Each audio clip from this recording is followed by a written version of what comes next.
I'm Wes Crouch. I'm the co-founder and CEO of Tutor. Tutor is a peer-to-peer knowledge sharing platform for college students. We wanted to create a way for students to be able to earn a little extra money and get some help, and so we brought the sharing economy model to kind of facilitate that, and we created a mobile app that is doing some really cool things. Yeah. It's interesting because I'm a biology and chemistry major, and now I'm in entrepreneurship for a tech company. So how I got here was I knew, even when I was in college, that I was supposed to do something more than just biology and chemistry. It wasn't my fit. I really just liked the idea of creating a really cool brand and a cool product that people wanted to use, and that's me getting involved on campus really allowed for me to do that. So I guess that stayed with me. And after college, I just started going after it. One thing that I learned from Ball State is you can do about anything you want. You just have to work hard for it. And that's exactly what I did. We worked really hard to be here. We were able to learn things from people that knew way more than we did. And we took that for what it was, and which was like gold. And we applied it to what we were doing, and we continually got better and better and better every day. And that's led for us to do what we're doing today. And the big thing is here, I get to do all of this again tomorrow, and the next day, and the next day, and that's really a win for us. So how we got here is we stayed focused on what we wanted to do. We learned from people that were smart. We stayed true to what we wanted to do, that what we'd set out to do from the very beginning, and we went for it. Now we're going to do it again tomorrow. My mantra is find a way. That's as cliche as it is. It's the most important phrase to my life is find a way. There is a way around everything, no matter what it is, whether it's complex or maybe it's 50 steps or it's 2 steps around the obstacle. Find a way. Like that's all there is to it in entrepreneurship. If you don't embody that, if you don't feel that, if you don't live by that, you ain't gonna make it, because things are hard and they look like there is not any route to getting around that or navigating around it. And truth is, there is. People raise money with no idea in some places.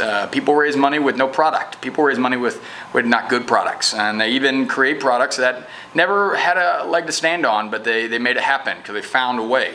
So yeah, my mantra is find a way, and we embody that.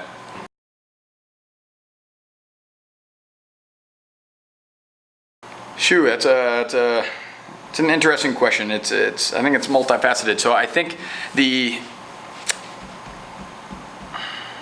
obsession over creating the very best product should always be intact, should always be what you strive to do. But I think students, after being a mentor for a few entrepreneurship programs and a pitch coach as well, students are inefficient with their obsession. That's the thing, that's the difference. You have to know what it is you need to obsess over, because when you're obsessing, and this is the biggest flaw in young startup founders, or at least young people trying to become entrepreneurs, is they obsess over the wrong things. They obsess over the things that aren't going to get them anywhere, and that comes from a level of intelligence, from you figuring out what you need to do.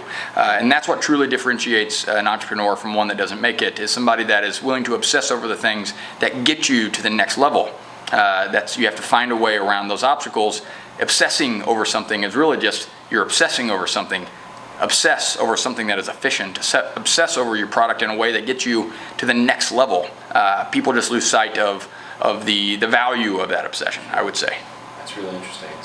But grit comes into play as well. Grit is the only reason that you can actually figure out what you need to do to get to the next step. That's grit. And then your obsession, your passion, your a little bit of a psycho, that part of you, that is how you get to where you want to go.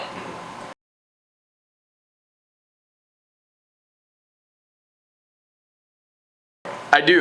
There were a few points where I looked up and I saw that they were all really, really listening, because you can kind of tell when a crowd is dead. And I tried to, I told them that I cuss, and I typically don't do that, but I did that for a reason, because when I'm talking with them, that's what they resonate with. They like the fact that I just bare bones, and I'm not speaking these big terminology, and it's like, you don't need to do all that. I tried to resonate with them as best as I could, and sometimes that means mimicking what they do, and mimicking the words that they use, and breaking it down in ways that they can understand. So we've gotten pretty good at talking with college students because it's rather simple. Just talk to the person you were 3 years ago, and A lot of times it doesn't need to be this complex lecture. It doesn't need to be this lengthy thing that they have to take diligent notes on, but rather it'll resonate with them forever. Some things that you say. So there were points in the pitch that I thought, yeah, they felt that one.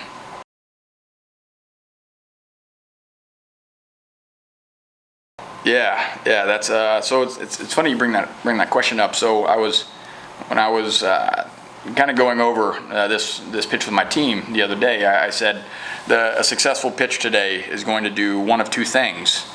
I think there's probably only going to be one person in that room that can truly do entrepreneurship, and I mean that. Maybe that person will figure that out, and they're going to hear what we have to say and then go, that's me. That's a success for today. And the other side of that is people that say they're going to be an entrepreneur can hear what we had to go through and what it takes, and they go, maybe I'm a great employee. And that's a success as well. So I guess to talk directly at that student that might not know they're an entrepreneur, but they're just kind of lost with what they're doing today, just like I was. I never knew it either. And I would say, get involved. And if you want to create a company or a startup, or if you want to create a product, products are consumed by people. So go and interact with as many people as you can in an authentic way, not just some gimmicky and salesy way, but rather go make some memories. Go and figure out who you are and what you like to do and what you don't like to do. Go figure out what you're really, really good at. For me, it was branding, and it was creating a product and building a team. And I did that through student government and through different organizations. And you get every tool to do that here for free, and you have zero responsibility. So for those students that have no clue what they're doing, or maybe they're lost, and maybe they think, oh, maybe I could be an entrepreneur. Well, the only way you're going to figure that out is if you just get out there and try a bunch of things, and go do that. So go try a bunch of things and see what you like, and the one that makes you sweaty a little bit, that's the one you should go with.